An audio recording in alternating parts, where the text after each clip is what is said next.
Halo semuanya, perkenalkan nama saya Raditya Maika Putra dari kelas 11 3. Kali ini saya akan menjelaskan tentang apa itu motherboard dan komponen-komponen yang ada di setiap motherboard ini. Jadi, apa itu motherboard? Jadi, motherboard itu adalah komponen terpenting di dalam komputer. Dan fungsi dari motherboard ini adalah sebagai penghubung untuk konektivitas komponen-komponen penting yang ada di komputer. Di sini ada soket prosesor. Jadi soket prosesor itu untuk menaruh prosesor. Lalu ada slot RAM atau slot memori digunakan untuk menaruh RAM. Lalu di sini ada slot AGP atau slot PCI Express X16 digunakan untuk menaruh VGA. Lalu di sini ada slot PCI Express X1 untuk menaruh sound card, LAN atau VGA card. Lalu di sini ada baterai CMOS.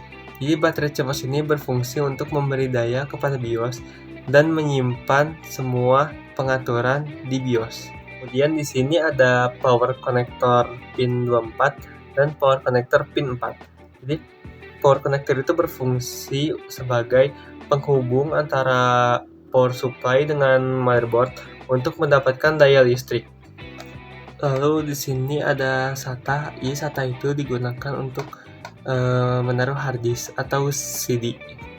Lalu di sini ada bagian port. Jadi di sini ada PS Switch 2. Jadi PS Switch 2 ini digunakan untuk mouse atau keyboard. Di sini ada port USB. Jadi port USB ini berfungsi sebagai bisa untuk mentransferkan data, bisa untuk mouse atau keyboard lagi bisa.